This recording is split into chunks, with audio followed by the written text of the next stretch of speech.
Halo Gemini, saya dengan Madam Aza. Kita bacakan sekarang kartu tarotnya. Yang pertama adalah untuk karir, bisnis, ataupun peruntungan Gemini. Kartu yang keluar adalah The Sun, kebahagiaan. Akhirnya ya, saya sebagai seorang Gemini mendapatkan The Sun untuk karir, bisnis, dan finansial, keberuntungan. Amin gitu ya. Kartu The Sun ini menunjukkan happiness, ini juga menunjukkan luck, ini insya Allah menunjukkan harmoni antara harapan dengan kenyataan, di mana hal-hal yang kita doakan, yang kita upayakan, insya Allah berhasil. Untuk yang kemarin sedang mencari cara, insya Allah akan ditunjukkan cara. Untuk yang kemarin lagi ada usaha, insya Allah ada buahnya. Kita doakan, kita tarik keberuntungannya gitu ya. Kita bersyukur, kita berdoa, kita usaha lagi. Karena kartu The Sun ini adalah kondisi yang insya Allah ideal, mataharinya bersinar hangat, ada dewa-dewi lagi bermain harpa di taman, dan bunganya juga lagi mekar. Bagus. Jangan lupa kalau ada rezeki, kalau lagi nggak ada rezeki juga gitu ya, banyak sedekah, banyak berbagi sama orang. Kalau nggak punya uang, senyum juga sedekah. Kata-kata yang baik juga sedekah gitu ya. Sedekah itu nggak harus berupa uang juga. Doa juga sedekah gitu ya.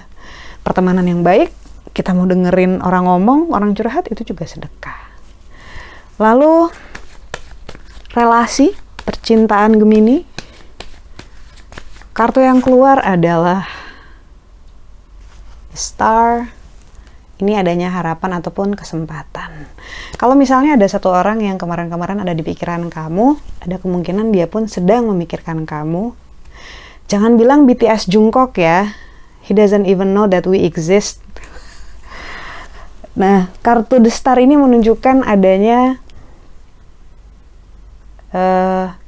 seseorang berkaca di danau lalu menunggu bintang jatuh. Berkaca di danau itu tentu saja meningkatkan kualitas diri, sadar diri sendiri ini seperti apa. Oh mungkin kalau kemarin gampang gak sabaran, kali ini mau berusaha untuk lebih sabaran. Kalau misalnya kemarin terlalu pemalu, sekarang berusaha untuk sedikit lebih membuka diri gitu ya, ada peningkatan. Bintang yang jatuh menunjukkan adanya harapan, adanya kesempatan untuk hal-hal yang diinginkan gitu. Kalau misalnya ada upayamu terhadap seseorang, insya Allah dimudahkan. Harus lebih percaya sama diri sendiri kalau kamu bisa gitu ya, dan harus berusaha untuk tanda kutip upgrade diri sendiri juga gitu, seperti yang dibilang. Karena khawatirnya kalau kita nggak mau berupaya, kalau kita nggak mau berubah, ya hasilnya juga akan sama seperti kemarin-kemarin gitu. Nggak ada yang salah dengan tanda kutip berkaca di danau. Nggak berarti kamu jelek, nggak berarti kamu buruk atau ada attitude-nya yang buruk gitu ya.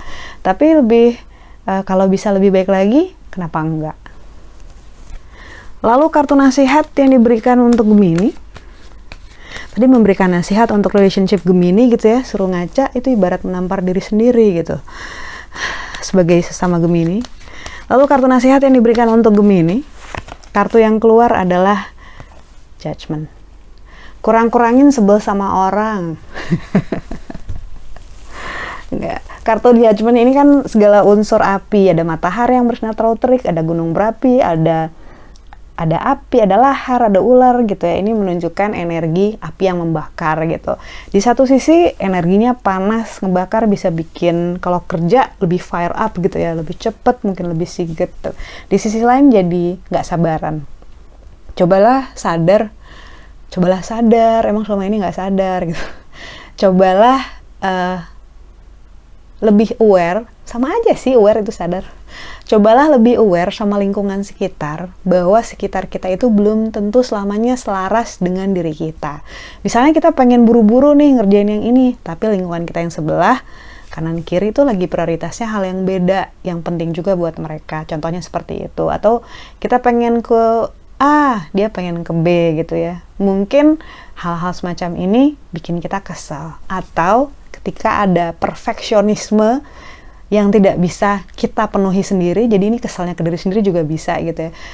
Ini sebenarnya energinya bukan tentang perkara kesal ya, tapi perkara ego kita yang lagi tinggi, jadi mudah tergesek dengan sekeliling, termasuk pada diri sendiri yang menurut kita nggak sesuai dengan level ekspektasi kita. Either itu perfeksionisme, either itu menurut kita harusnya A jadi B gitu ya. Sama sih perfeksionisme gitu. Jadi nasihat yang diberikan adalah bersabarlah dengan dirimu sendiri, berdamailah dengan situasimu sendiri gitu ya. Lihat-lihat situasi di sekitar, gak semuanya bisa selalu sesuai dengan ritme kita, dengan keinginan kita gitu ya.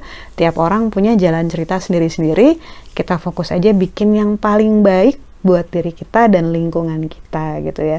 Karena kalau terlalu banyak membakar api gitu ya, egonya terlalu banyak disulut ataupun digesek, ujung-ujungnya kita capek. Kalau kita capek, emang mood mau ngerjain apa-apa? Enggak kan? Sementara banyak sekali manusia Gemini yang driven by mood gitu. So, take a good care of yourself. Yang sabar, yang tenang, banyak nafas panjang gitu ya. Tarik nafas yang panjang, ditahan sampai minggu depan. Dihembuskan pelan-pelan. Sabar. Sekian bacaannya. Sekian bacaannya. Semoga bermanfaat untuk dirimu. Kita doakan semoga kamu sehat selalu, panjang umur, kaya raya, bahagia, berkelimpahan segala hal yang baik dari Tuhan Yang Maha Esa. Terima kasih. Jangan lupa bantu saya dengan cara diklik like-nya, subscribe, share, dan juga komen. Thank you.